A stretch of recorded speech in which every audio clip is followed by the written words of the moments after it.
कीजिए, धीरे-धीरे करके फिर वैसा आपको आदत हो जाएगा कि आपको हर एक चीज़ फिर आसान लगने लगेगा। तो इम्पॉर्टेंट है प्रैक्टिस, जितना ज़्यादा प्रैक्टिस कीजिएगा उतना ज़्यादा बेटर रिजल्ट होगा।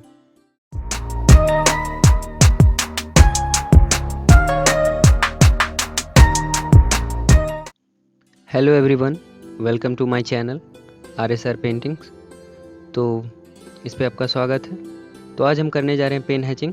अगर ये पेन हैचिंग वीडियो आपको पसंद आएगा तो please like, comment, share and subscribe ज़रूर करें। तो चलिए स्टार्ट करते हैं। यह पिक पिंडदान का है, पितृपक्ष का है। तो आज इसका हम पेन हैचिंग करेंगे। जैसे कि आपको दिख रहा होगा, ये तीनों औरतें, तीनों मतलब 3 से ज़्यादा ही हैं, लेकिन मैंने इसे क्रॉप किया है तो ये एक लाइन में बैठी हुई हैं। तो शुरू से मैं बताता हूँ कि जैसे जैसे दूरी बढ़ते जाती है वैसे वैसे साइज़ छोटा होते जाता है, और जो सबसे करीब होता है उसका साइज़ बड़ा दिखता है। तो जो सबसे पीछे जिसे बनाएंगे, मतलब जो दिखाएंगे, उसका साइज़ छोटा होगा, फिर उसके आगे जो होगा उससे बड़ा, उससे बड़ा, इस तरीक़ा से। तो यहाँ पे ये 3 लेडीज़ को बनाएंगे, 3 नहीं 2 ही बनाते हैं।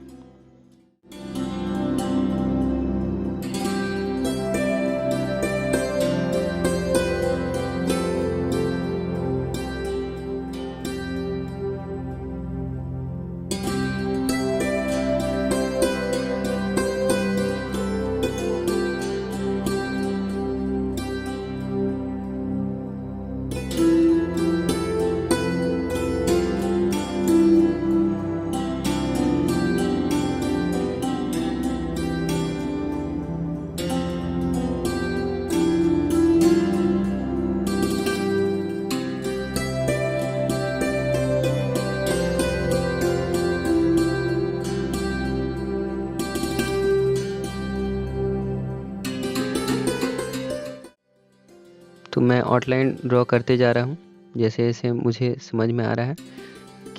पहला बात कि हमें ड्राइंग में, आर्ट में किसी चीज़ को उतना ज़्यादा हार्ड समझना नहीं है। ये फिगर देखकर लग रहा होगा कि शायद ये बहुत ज़्यादा डिफ़िकल्ट है, मुश्किल है, इतने सारी औरतें।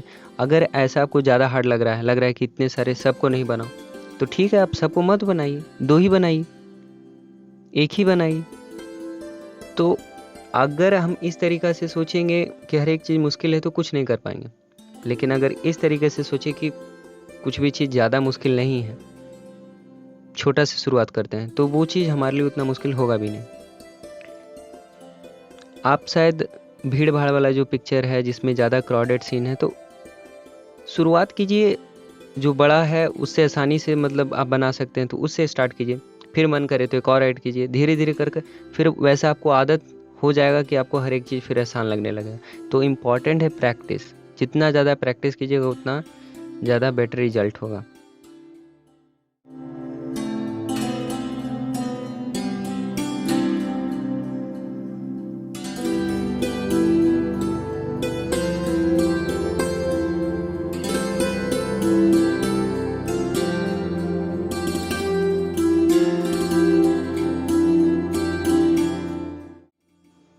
पिक को समझना है, देखना है कौन सा पार्ट कहाँ पर है, उसी के अनुसार हमें ड्रॉ करना है।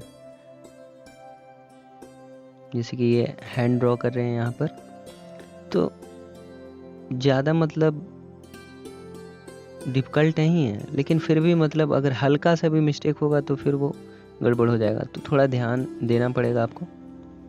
हाँ, जैसे कि होता है कहीं कहीं पर कि वहाँ जहाँ पर हम सोच रहे हैं वहाँ पर लाइन नहीं मैच करता है, तो हल्का सा एडजस्टमेंट तो आप कर सकते हैं। इसलिए मैं कहता हूँ कि लाइट ड्रॉ कीजिए कि आप बाद में एडजस्टमेंट कर सकें। ऐसा नहीं कि आउटलाइन, सिर्फ ऐसा नहीं होता कि आउटलाइन हमारा मतलब अब यही लाइन रहेगा, ये परमानेंट हो गया, ऐसा नहीं है। वो आउटलाइन को सीधा समझिए कि वो टेम्पररी है। जब हम शेड करते हैं, उसे डार्क और लाइट में जब शेड करते हैं, वो परमानेंट है। तो इसलिए उस वक्त हमें ज़्यादा ध्यान देना होता है। तो उस वक्त थोड़ा सा आउटलाइन को हम चेंज भी कर सकते हैं।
हम हर एक चीज़ को सोचिएगा कि आप बिल्कुल हूबहू बना दें, जो चीज़ है वहाँ पर। कभी कभी होता है कि जो पिक्चर है उसमें आपको भी नहीं पता चल रहा होगा जो मतलब कि वो है क्या। तो बस जो समझ में आ रहा है, जो आभास हो रहा है, जो फील हो रहा है कि वो क्या है, बस उसी तरीका से आपको ड्राइंग में भी करना है। बस एक वहाँ पे एहसास देना है कि वो चीज़ है, बस। ठीक है, ज़रूरी है कि सेम टू सेम वही चीज़, अगर नहीं, जो चीज़ आपको समझ में आ रहा है वो चीज़ आप ऐड कर दीजिए। बस हाँ, फिगर से रिलेटिव होना चाहिए। ये नहीं कि मतलब ये फिगर जैसे कि पिंडदान का है, अब यहाँ पर हम कुछ और ही कर दें।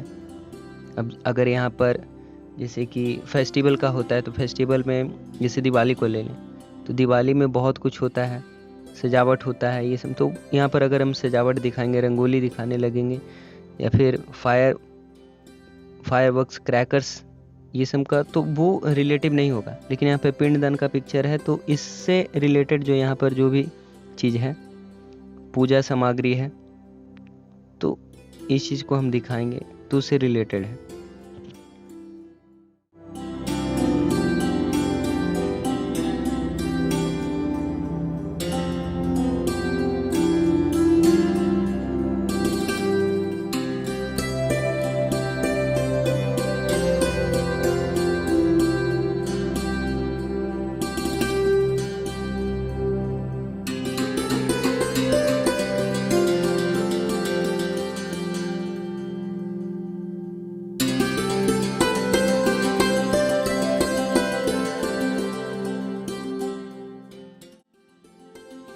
हाँ, तो जैसे कि ये दूसरा फिगर जो मैं ड्रॉ कर रहा हूँ, तो ये उससे बड़ा होगा। इसका जैसे कि फेस का साइज, इसका फुल बॉडी, मतलब उससे साइज के अनुसार ये बड़ा होगा। और इसके आगे जो भी मटेरियल, मतलब जो भी चीज़ सामान रखा हुआ है पूजा वाला, वो उसका भी साइज बड़ा होगा, क्योंकि ये हमारे क्लोज है, आगे है, इसलिए ये बड़ा होगा। और दूसरा चीज़ कि ये दोनों आपस में मतलब करीब बैठी हुई हैं, तो दोनों का मतलब अगर लाइन के अनुसार देखें तो टच है, दोनों में टच है। तो ये चीज़ मतलब जिस पोर्शन से, जिस पोजीशन से, जिस पार्ट से, जैसे कि साड़ी वाला पोर्शन है, उससे इसका हैंड मतलब टच है, वहाँ पर से जा रहा है। तो अगर लाइन के अनुसार देखें तो सबसे पहले हमें वहाँ से स्टार्ट करना चाहिए कि जो फिगर है, छोटा वाला फिगर है उस, और ये दूसरा जो नेक्स्ट फिगर बना रहे हैं, तो उसी लाइन से हम स्टार्ट करेंगे, उसके हैंड वाले पोर्शन से, कि फिगर सही जाए। नहीं तो अगर डायरेक्ट हम स्टार्ट कर देंगे यहाँ से बनाना, फिर उसमें मैच करने की कोशिश करेंगे तो मैच नहीं कर पाएगा। इसलिए समझ कर बनाना है कि अगले फिगर से जो मतलब जो फिगर बना दिए आप पहले, उस फिगर से कौन सा नेक्स्ट फिगर का पार्ट अटैच है, जहाँ से हम लाइन ड्रॉ कर सकते हैं और फिर उसमें एडजस्ट कर सकते हैं। फिर बाद में दिक्कत हो सकता है, अगर डायरेक्ट अगर मैं फेस से स्टार्ट करता तो दिक्कत होता है। लेकिन मैंने पहले इसका हैंड वाला पार्ट ड्रॉ किया था, उसके बाद फिर फेस का पार्ट स्टार्ट किया था, और फिर बाकी आगे हैंड ड्रॉ करने में हेल्प हो रहा है।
हाँ, तो मैं जल्द ही एक पेन स्केचिंग सेशन शुरू करने वाला हूँ, जिसमें मतलब कम से कम 10 वीडियोज़ होंगे। और अभी जिस लेवल तक मैं पेन हैचिंग करता हूँ, आपको उस लेवल तक कैसे आप सीखिएगा, उसमें बिल्कुल शुरू से लेकर अंत तक, अभी तक मतलब जिस लेवल तक मैं ड्रॉ कर रहा हूँ, जिस लेवल तक मैं पेन हैचिंग कर रहा हूँ, वो आपको सिखाऊंगा उसमें। तो अभी नहीं, उसमें थोड़ा टाइम लगेगा, क्योंकि उसके लिए बिल्कुल तैयारी चाहिए आपको, क्योंकि आसान से मतलब इजी टू हार्ड लेवल कैसे ड्रॉ करते हैं,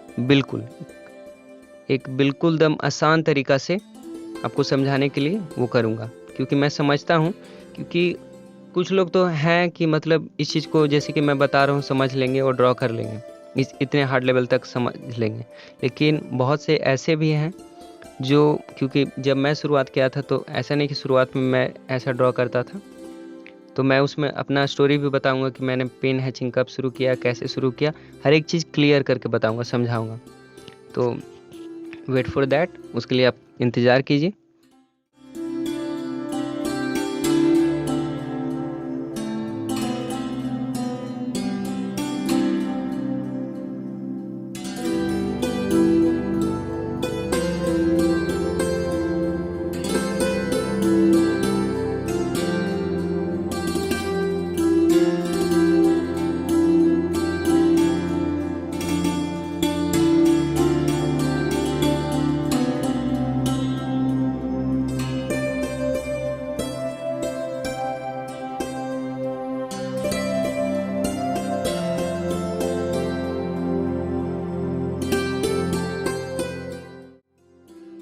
हाँ, तो बस फिनिश हो गया है। मैंने साड़ी पे डिज़ाइन थोड़ा मतलब खुद से मतलब सोच समझ कर दिया, और अब मैं साइन कर दे रहा हूँ। तो चलिए आपको मैं इसे करीब से दिखा देता हूँ।